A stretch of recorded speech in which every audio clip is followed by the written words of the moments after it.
volta, você que acompanha a programação da TV Câmara Guarulhos. Seja bem-vindo a mais um Câmara em Pauta. No programa de hoje nós vamos falar sobre um crime bastante grave, que é o tráfico de pessoas. E para conversar sobre esse assunto, nós recebemos a secretária de Desenvolvimento e Assistência Social da Prefeitura de Guarulhos, Genilda Bernardes, que é um prazer recebê-la aqui na TV Câmara, Genilda. Prazer é todo meu. Também recebemos o procurador da República, Luiz Cláudio Sena Consentino, que é do Ministério Público Federal aqui em Guarulhos, e também é um prazer tê-lo com a gente. Eu que agradeço, Renata, o convite do programa Câmara em Pauta e da Câmara Municipal de Guarulhos. Luiz Cláudio, o tráfico de pessoas não é algo muito comum de ser discutido na sociedade, é um assunto um pouco tabu. Eu até queria, para começar o programa, que você explicasse qual que é o conceito de tráfico de pessoas, em que casos que a gente pode enquadrar um crime como o tráfico. Tá. A legislação brasileira, atualmente, ela é um pouco defasada no que diz respeito ao tema tráfico de pessoas. No Brasil, se considera crime o tráfico internacional de pessoas para fins de exploração sexual, apenas. O tráfico de pessoas no mundo, ele não é apenas para fins de exploração sexual, ele também é um tráfico exercido para levar trabalhadores de um local para outro, dentro do território nacional ou mesmo para o exterior, para fins de trabalho escravo ou de trabalho em condições análogas à escravidão. Também há uma parcela dos crimes que diz respeito ao tráfico de crianças, para adoções ilegais. E também há o tráfico de pessoas para fins de exploração sexual, crianças e também órgãos e doação de órgãos e tecidos ilegais, extração de órgãos e tecidos de forma ilegal. Então, essa é uma realidade que existe no mundo hoje em dia, segundo a Organização Internacional do Trabalho. Há uma estimativa de 2,4 milhões de pessoas que são traficadas por ano no mundo. A maioria das vítimas ainda são mulheres, mas, como a lei diz, o tráfico é de pessoas. Podem ser de crianças, homens, mulheres, transexuais, todos os gêneros. Infelizmente, não há uma preferência com os traficantes com relação a isso. Genilda, a Prefeitura administra um posto de atendimento ao migrante dentro do aeroporto de Guarulhos. E esse posto atende também vítimas e possíveis vítimas de tráfico de pessoas. Como é que é esse atendimento? Na verdade, é bom até a gente ressaltar que o posto humanizado de Guarulhos é uma experiência pioneira mesmo. Ela surgiu primeiro através de uma entidade que chamava Asbrad, que iniciou um trabalho de pesquisa e de política pública como um polo de construção. A efetividade dessa política acabou fazendo com que o município, há cerca de 3 anos atrás, assumisse esse serviço para si. E aí, hoje a gente é referência nacional e internacional de atendimento e identificação desse tipo de ocorrência. Como que funciona? Até o ano passado, nós ainda estamos no meio do caminho de solucionar alguns problemas, mas assim, quando a Polícia Federal, no desembarque das pessoas, ela identifica ou apresenta sinais, porque não é muito fácil se identificar quem é vítima de tráfico de pessoas, até pelo medo que ela tem de se manifestar, tem alguns sinais que a gente chama de treinamento qualificado. A equipe é qualificada para identificar esses sinais. Então, quando a Polícia Federal percebe que ela não encaixa nem no inadmitida, nem no deportado, nem no refugiado, ele aciona a nossa equipe faz a abordagem qualitativa que a gente chama, a escuta qualificada, e você vai ganhando a confiança, percebendo. Muitas vezes a pessoa fica conosco 2 dias, 3 dias, até a gente conseguir identificar sinais, mais efetividade, antes de ou devolver para o país ou tentar localizar as pessoas. Então, a gente tem uma equipe lá no posto, mas ela que atende tudo, não é só tráfico de pessoas, ela atende refugiado, deportado, inadmitido, mesmo estrangeiro que está perdido no país, ela atende tudo e qualquer tipo de atendimento, mas ela também tem um treinamento qualificado para atender as vítimas de tráfico de pessoas. Luiz Cláudio, você falava que a legislação hoje é falha. Há, inclusive, um projeto que foi aprovado na Câmara dos Deputados e depois está sendo tramitado no Senado, que tenta adequar, talvez, a lei, tornar mais rígida com relação ao tráfico de pessoas e incluir essas modalidades que você citava. Isso é necessário para combater, de fato? O que acontece com esses outros casos que não é para exploração sexual, eles não são enquadrados em tráfico de pessoas, o que acontece com esses crimes? É importantíssimo esse projeto de lei em trâmite no Congresso Nacional. importante que ele seja aprovado e que seja alargado o conceito de tráfico de pessoas no Código Penal brasileiro. Esses outros tipos de tráfico de pessoas para exploração do trabalho escravo, para adoção ilegal de crianças e adolescentes, também para remoção de órgãos e de tecidos, eles são previstos na legislação brasileira de forma esparsa. O Estatuto da Criança e do Adolescente, por exemplo, prevê uma penalidade para aqueles que levam crianças do Brasil para o exterior, enfim, num procedimento irregular, ilegal de adoção.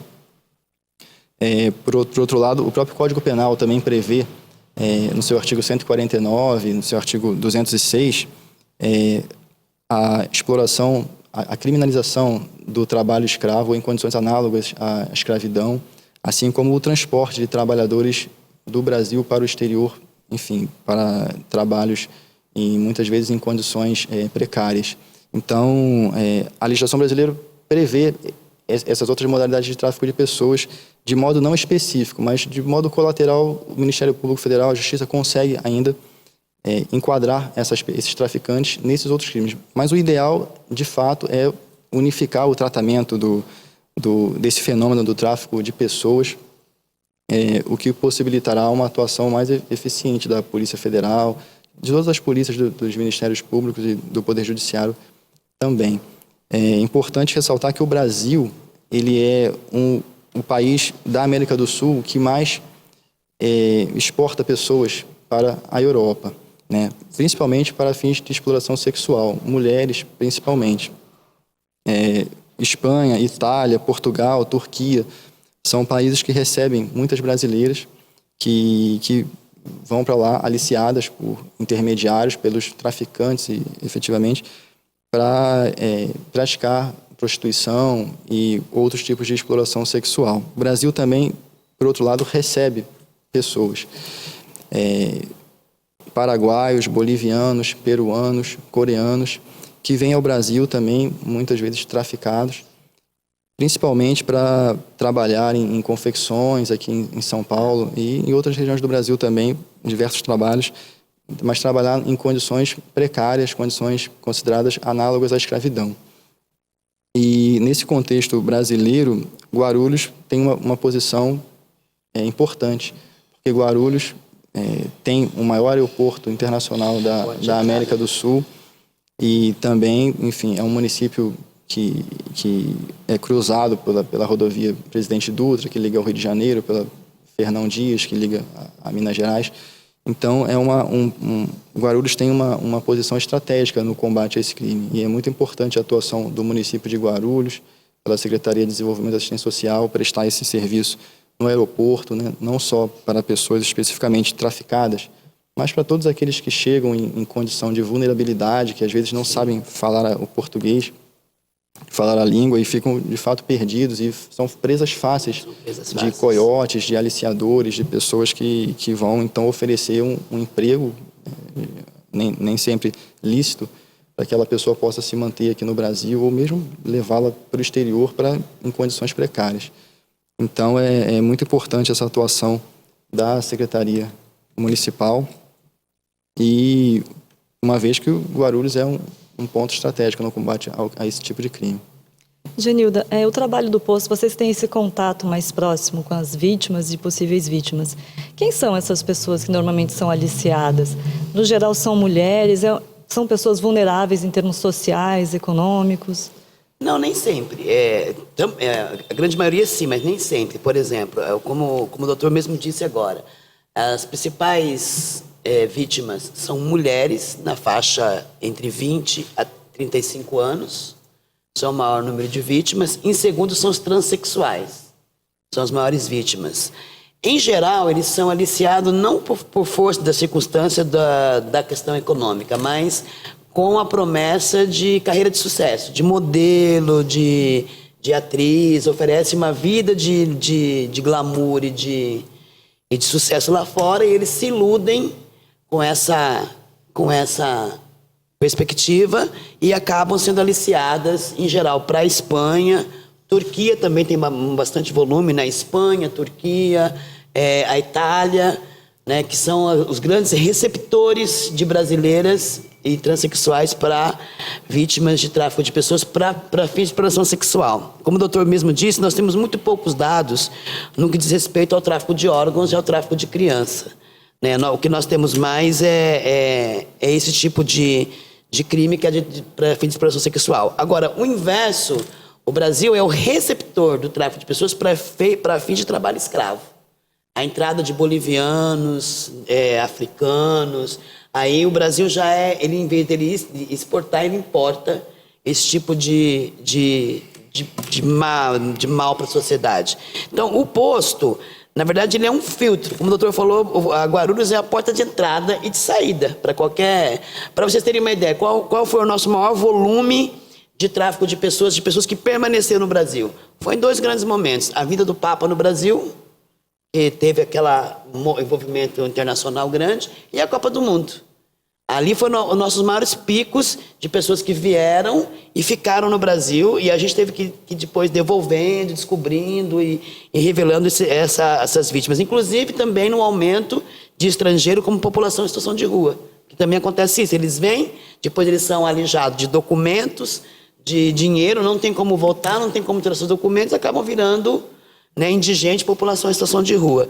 E as mulheres, nesse caso, acabaram ficando muito assim, né, nesses eventos maiores. Então, por isso que a gente também faz grandes campanhas quando tem esses eventos internacionais para evitar que se acumule no Brasil um maior número de vítimas. Agora, para a exportação, as mulheres são mulheres entre 20 e 40 anos, originalmente, a grande parte dela oriundas do Acre, do Nordeste brasileiro, Bahia, Acre, são os grandes números de pessoas identificadas que são vítimas desse tipo de aliciamento para fora. A gente fala do trabalho análogo à escravidão, que tem muito aqui em confecção têxtil. Acho que as pessoas nem sempre sabem como é essa situação. Pensar, a pessoa veio porque quis, está trabalhando, mas não, o documento é retido. Eu queria que vocês contassem um pouquinho como é que é a situação dessas pessoas. Tá.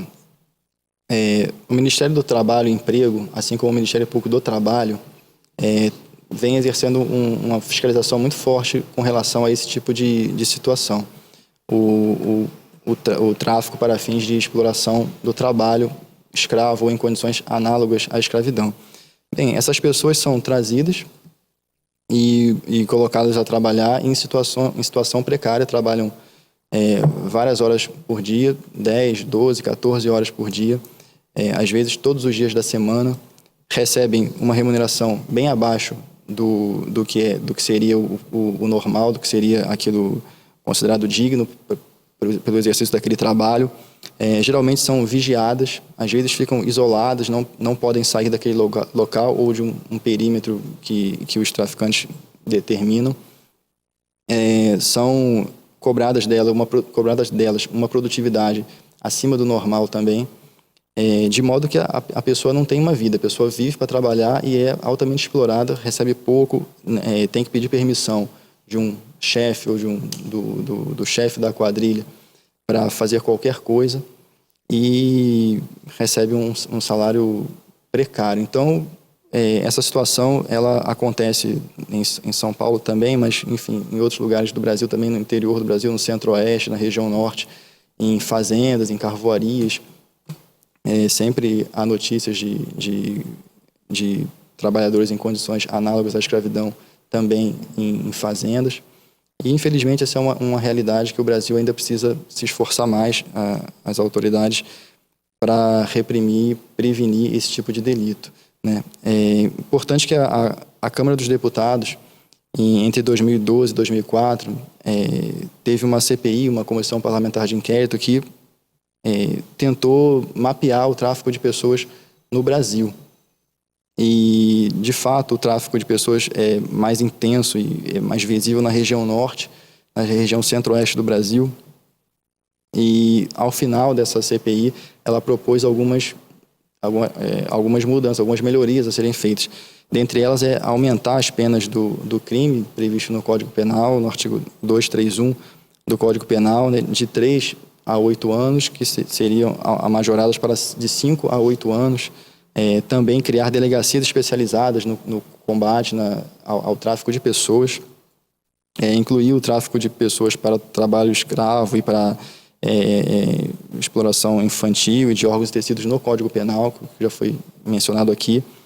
E então, quer dizer, é importante que todas as autoridades públicas, nos 3 níveis de governo, União, Estados e municípios, estejam atentos a essa realidade e busquem uma efetividade no combate a esse tipo de crime, na prevenção e na repressão a esse tipo de crime. E em 2006, o Brasil teve a sua primeira política nacional de enfrentamento ao tráfico de pessoas. É um marco histórico para o país no combate a esse tipo de delito. E primeiro porque o país reconheceu a existência desse crime, desse problema, um crime grave, e também porque essa política nacional tenta promover uma atuação integrada entre os órgãos públicos e a sociedade civil, nos 3 níveis de governo, para tentar prevenir e reprimir esse tipo de delito. Né? E essa política ela tem três vertentes, que seria a prevenção, a repressão e o atendimento à vítima. Sim. A prevenção seria políticas públicas de conscientização da população do que é o trabalho escravo, quais são as condições do trabalho escravo, mas do tráfico de pessoas para fins de exploração sexual, trabalho escravo, ou mesmo doação de órgãos e tecidos. E isso seria a prevenção. A repressão, enfim, competiria a especializar a Polícia Federal, Ministério Público, os Ministérios Públicos de modo geral, as polícias de modo geral, o Poder Judiciário também, sensibilizando essas autoridades para a existência desses delitos e efetiva investigação. E, por fim, seria o atendimento à vítima. Geralmente se dá muita atenção ao criminoso em si, aquele que pratica o crime, e se esquece um pouco da vítima no Brasil, né? Essa política nacional dá uma atenção especial à vítima, competindo aos municípios, aos estados, a criação de núcleos, de postos de atendimento humanizado, orientando, recebendo essas vítimas, tentando recolocá-las no mercado de trabalho de modo digno, conscientizando essas pessoas que elas foram vítimas de um crime e de que elas precisam denunciar esses aliciadores, esses traficantes, de modo a facilitar e a viabilizar a punição dessas pessoas.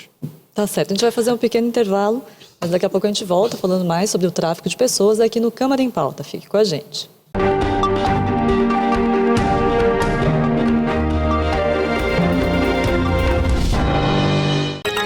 Por dentro de tudo o que acontece na Câmara de Guarulhos. Às segundas, quartas e sextas tem o Jornal da Câmara, em que você acompanha os destaques das sessões ordinárias, comissões permanentes, audiências públicas e solenidades da Casa Legislativa, além, é claro, dos projetos e ações dos parlamentares. Jornal da Câmara, toda segunda, quarta e sexta, a partir de 13h, aqui na TV Câmara Guarulhos, o canal da cidadania.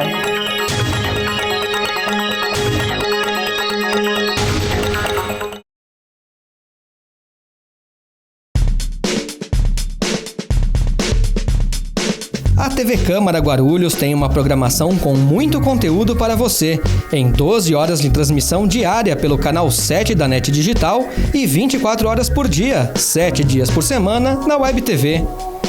O Jornal da Câmara é exibido 3 vezes por semana, em versões inéditas, nas segundas, quartas e sextas, sempre a partir da 13h. No telejornal, você acompanha as principais notícias das sessões, audiências públicas e comissões permanentes da Casa, além de ficar por dentro de todo o trabalho legislativo. Às quartas-feiras, você assiste a uma nova edição do Ponto de Vista, que traz entrevistas exclusivas com personalidades da nossa cidade. Já na sexta-feira, temas relevantes para Guarulhos são debatidos em edição inédita do Câmara em Pauta. Tudo isso sem esquecer as transmissões ao vivo das sessões ordinárias na terça e na quinta e das audiências públicas e reuniões de comissão mais importantes. Fique ligado aqui na TV Câmara Guarulhos, o canal da cidadania.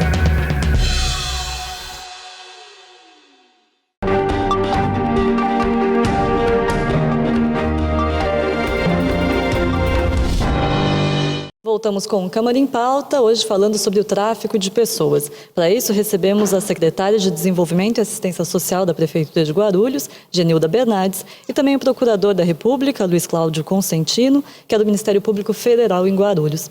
Genilda, a gente falava que Guarulhos tem um papel estratégico nessa questão do tráfico de pessoas. Qual que é a estrutura hoje do posto de atendimento? Como é que vocês funcionam? Há voluntários, profissionais? Não, olha, Primeiro, deixa eu só terminar aquela abordagem que ele fez anteriormente, que eu acho importante. A política nacional hoje dá um avanço significativo para a gente implementar umas ações mais efetivas mesmo. E a gente tem cadeira cativa o Guarulhos tem cadeira cativa na elaboração da política nacional de combate ao tráfico de pessoas. E eu digo que a gente tem muito orgulho da gente ter sido o propulsor. Quando foi se iniciar o debate de política nacional de tráfico de pessoas, o Guarulhos foi chamado para ajudar na construção da política nacional. Então isso é um motivo que nos orgulha bem, saber que a gente pôde construir um projeto, um programa que serviu de parâmetro e de ponto de referência para que a nível nacional e hoje até a nível internacional possa se instituir. Porque hoje os aeroportos quase todos os aeroportos do Brasil estão copiando o posto humanizado, e aeroportos como a Itália e a Espanha, que também tem um convênio de parceria com a gente, também já construíram o mesmo modelo para identificar na chegada de lá e devolver para nós aqui. Então isso tem nos ajudado a efetivar mais e impedir esse tipo de tráfico tão brutal. O foco é a prevenção, a conscientização? O nosso trabalho no posto prioritariamente é o acolhimento. Primeira coisa é acolher. Essa vítima, quando chega, quando nos é devolvida, ela já vem fragilizada, sem documento, ela passou por um constrangimento por anos e anos, talvez 2, 3 anos. A média que a gente recebe, a vítima ficou de 2 a 3 anos presa. Conseguiu fugir com a ajuda de alguém, entrou no voo de maneira clandestina, a Polícia Federal barra na entrada quando ela chega, tenta identificar, ver se ela é inadmitida, se ela é criminosa, esse tipo de coisa. Na ausência de identificação com isso, a gente é chamado para ajudar a identificar se a pessoa é uma possível vítima de tráfico de pessoas. Aí a gente acolhe essa pessoa, ela fica com a gente, é atendida por profissionais habilitados, inclusive que falam diversas línguas. A gente tem profissionais que falam as línguas estrangeiras e temos também assistente social, psicólogo, o advogado. Aí a gente vai ganhando a confiança dessa vítima, porque isso implica em conquistar a confiança dela, porque ela vem desconfiando de Deus e todo mundo. Aí, uma vez que você identifica esses elementos, aí a gente aciona a rede. Nós temos uma rede de combate à violência instituída no Brasil, que cada vez está mais eficiente. Se a gente identifica e concretiza de que ela foi vítima de tráfico, a gente aciona o DHPP, que é um departamento que trata da proteção à vítima. Aí ela fica sob proteção do Estado, em sigilo absoluto, para identificar o criminoso, traficante, que fez o tráfico da pessoa. E se for uma vítima que já não corre risco de vida, ela só precisa ser reintegrada à sua comunidade, aí a gente faz, entre a assistência social do nosso e o município da cidade dela, a gente aciona a rede, faz a integração, aí prepara a família, faz o acompanhamento familiar para que essa vítima seja novamente acolhida ao seio da família e tenha toda a estrutura emocional para continuar seguindo em frente. E como o doutor falou, a gente também aciona vagas de emprego, acolhimento, se tem filho, creche, toda a estrutura do Estado para que dê para ela um suporte para a superação dessa maior vítima. E é bom alertar que um dos elementos hoje essencial para o tráfico de pessoas são o famoso tráfico de internet. É via internet que se dá o maior número de aliciamento hoje para o tráfico de pessoas.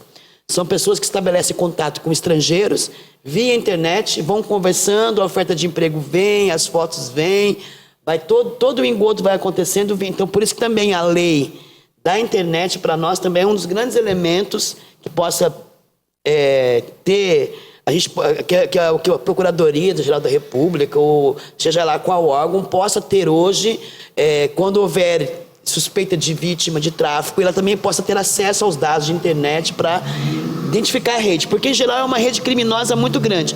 Para vocês terem uma ideia, o tráfico de pessoas hoje é o segundo ou terceiro tráfico mais milionário, mais rico que tem no mundo. Primeiro é o tráfico de armas, segundo é o tráfico de droga, ou o inverso, e o terceiro é o tráfico de pessoas. Para você ver como que ele é rentoso e é composto por uma rede criminosa muito grande que domina o mundo inteiro. É uma rede muito forte. No geral, nem é a própria vítima que faz a denúncia, então? Não, a gente identifica. Nisso? Na verdade, assim, não é que ela faz. Algumas fazem. Esse que é o problema do tráfico de pessoas. É a pessoa se dispor a dizer, eu sou uma vítima de um tráfico. Porque isso envolve a vergonha de ter sido enganada, né? A vergonha de ter sido explorada, de ter se prostituído num país lá fora.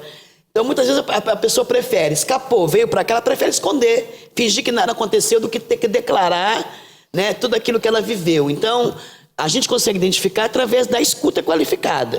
Eu estava falando para o doutor aqui hoje que um dos grandes avanços que nós vamos ter nos próximos períodos é que essa construção da política nacional e essa rede que se constituiu entre governo federal, governo público municipal, as entidades envolvidas, Cáritas, DHPP, Casa de Refugiado, enfim, toda essa rede constituída está fazendo com que a gente consiga aprimorar, afinar a intervenção direta para impedir. A gente está hoje numa conversa com o aeroporto, com a Polícia Federal muito forte, já foi acordado, pactuado, inclusive, a nossa entrada dentro do conector. Porque a maior dificuldade hoje é que nós não podemos entrar no conector.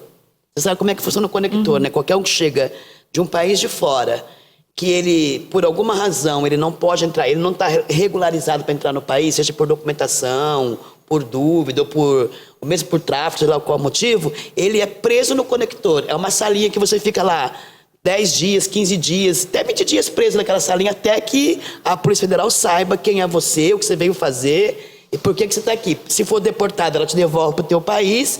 Se for refugiado, tem que provar que está com carta de refúgio. E se não for, vai ficando ali. Então, hoje, como acontece? A pessoa chega, quando a Polícia Federal não consegue encaixar ela em nenhuma desses critérios, ela não é deportada, não é refugiada. Então, aí eles nos acionam. Aí que a gente é acionado. O que a gente está querendo é, no ato do desembarque, no ato que a pessoa entrou no conector, a gente já quer começar a fazer a escuta qualificada. Porque provavelmente ali escapou muita vítima do tráfico que a polícia não identificou, porque a pessoa não teve coragem de contar, teve vergonha de dizer, e a polícia não tem essa capacidade, como é que eu posso dizer? Não é do perfil técnico deles, é esse tipo de identificação.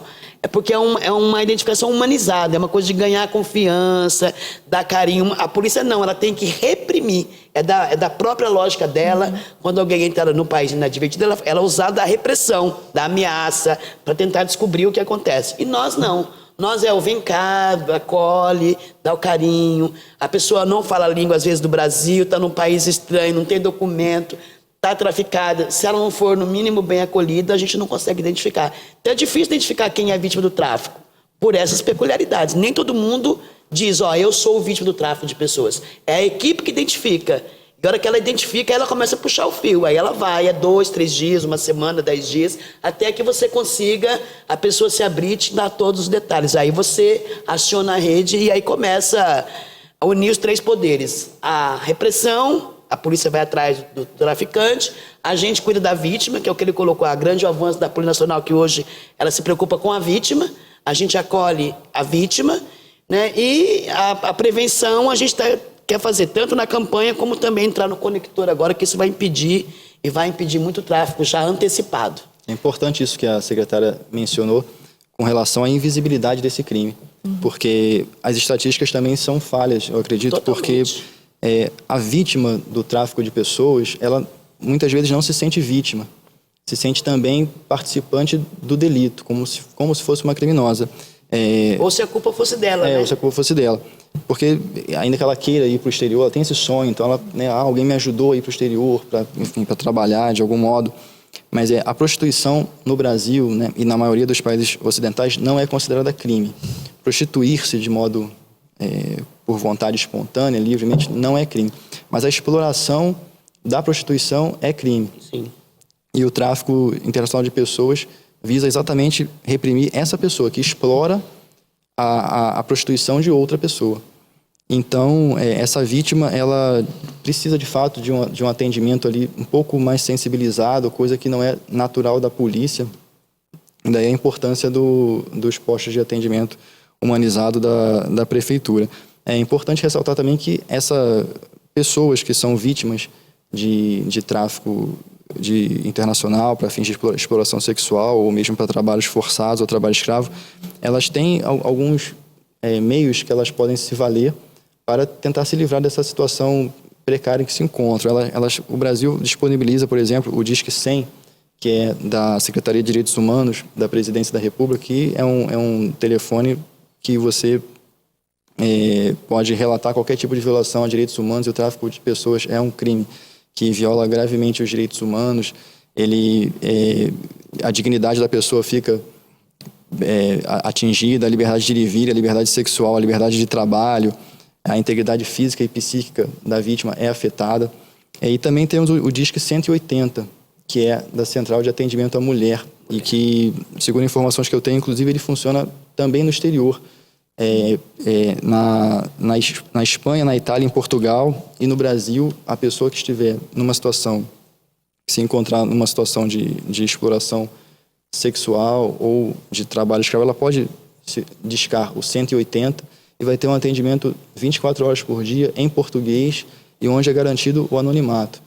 Ou seja, ela pode, com sigilo, ela pode denunciar a própria situação, pedir ajuda, e os consulados do Brasil, na Espanha, em Portugal e na Itália já estão sabendo, estão cientes desse problema e, de certo, irão ajudar essa pessoa a regressar ao Brasil, enfim, ou pelo menos retirá-la daquela situação constrangedora em que se encontra, acionando as polícias locais. Então, isso também é uma coisa importante a ser mencionado. Geralmente, as pessoas são aliciadas por pessoas que elas conhecem, né, no seu círculo de amizades, ou pela internet. Hoje em dia também é um grande meio. Os aliciadores, os traficantes, eles vêm com uma conversa amistosa, eles oferecem um emprego no exterior, oportunidades. Eles dizem, não, é fácil, você vai ganhar dinheiro, você vai conseguir ter uma vida boa. E as pessoas, as vítimas, acreditam nisso. Esses aliciadores se valem da vulnerabilidade social, cultural, de conhecimento da pessoa no exterior, para levá-las ao exterior. E, uma vez chegando lá, a história, elas percebem que a história não é bem essa. E elas são obrigadas a trabalhar horas e horas, sempre vigiadas, muitas vezes a retenção do passaporte, retenção de documentos.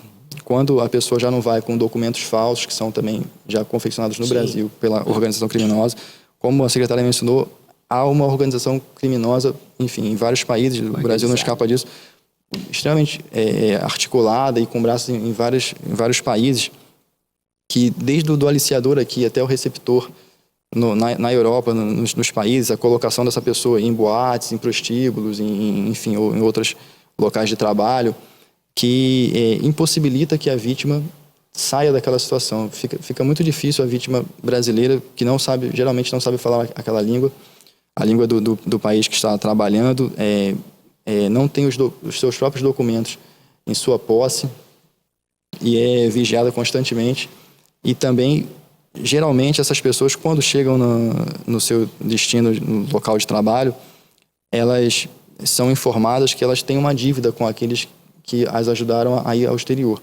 Então, elas têm que trabalhar inicialmente para pagar essa dívida, e é uma dívida que só cresce. O que elas ganham não é suficiente, na maior parte das vezes, para pagar essa dívida. Então, a pessoa fica numa situação muito difícil, numa espiral criminosa, que é difícil ela sair.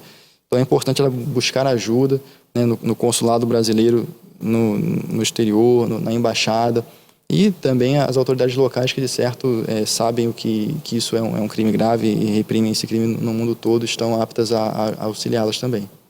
Genilda, que tipo de orientação que você poderia dar para essas pessoas, possíveis vítimas, com uma pessoa que tem esse desejo de ir para o exterior, trabalhar no exterior? Quais são os cuidados que ela tem que tomar para não ser vítima dessa organização criminosa tão profissional? A gente tem feito no nosso plano de trabalho, uma das nossas metas é colocar esse assunto em pauta. Nós aproveitamos muito a novela que teve recentemente, né? A novela ela cumpriu um papel importante porque ela trouxe à tona essa discussão, e o que acontece ali é ficção, porém é um retrato da realidade. Aquele modelo de escravidão que você fica ali, né, e com toda essa exploração sexual, é aquilo que acontece de fato.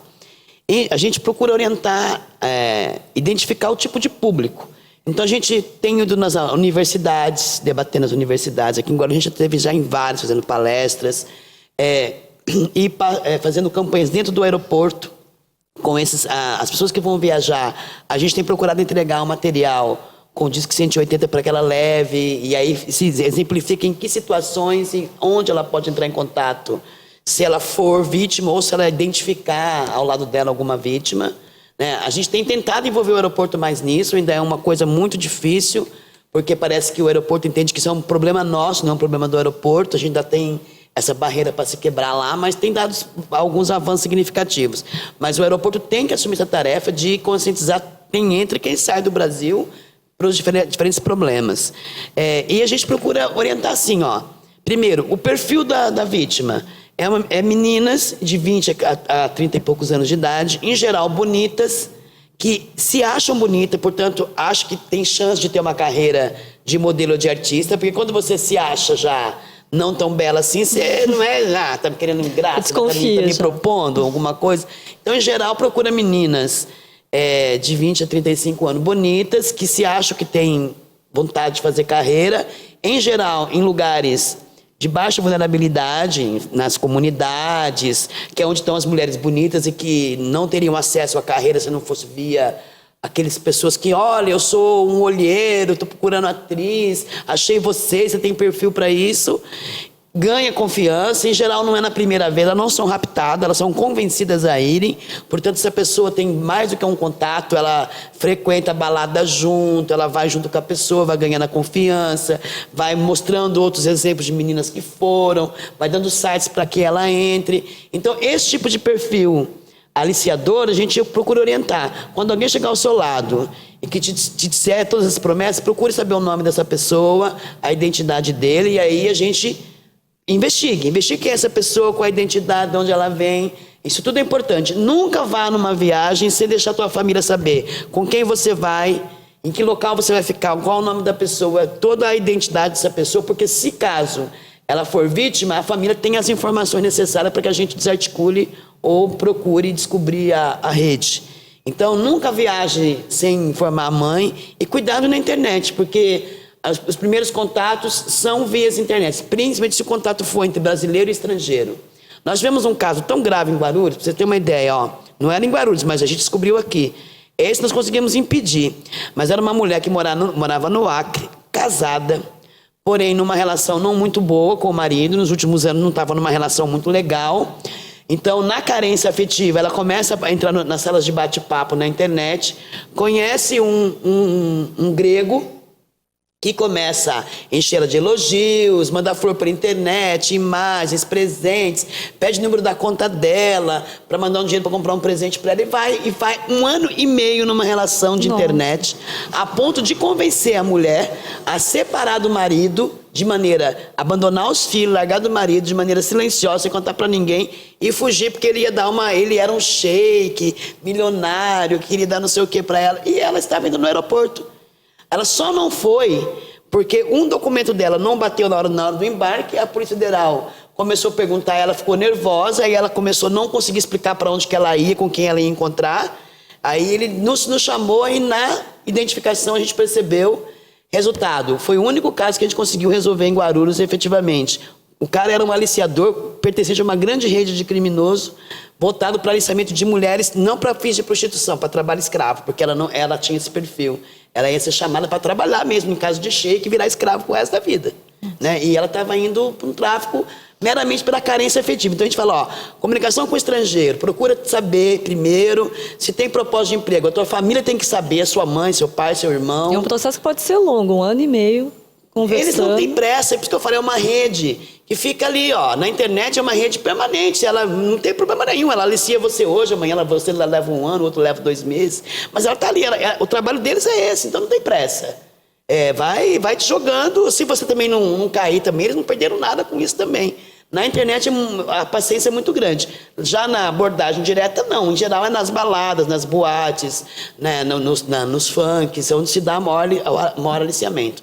No Acre, o lugar onde tem mais é na rua de prostituição, que o Acre é um lugar onde tem uma prostituição de menor bastante grande, todo mundo sabe disso, né, nacionalmente. Ali eles abordam as meninas bonitinhas, com um propósito de carreira. Então o perfil é sempre esse. E aí a gente fala, não só esse, como também os transexuais. E também são um alvo muito preferido da rede de tráfico de pessoas. Os transexuais, os travestis, são dos públicos preferenciais dos europeus.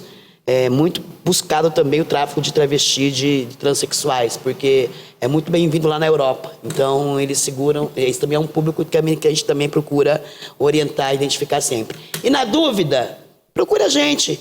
Vai para o aeroporto, leva telefone de denúncia, leva telefone de contato, leva todas as informações possíveis quando vai para esse caso. E nos procure no posto humanizado, se você for um desse tipo de perfil que foi chamado para um trabalho para fora, passe no posto humanizado, conte sua história, deixe uma identidade, uma identificação.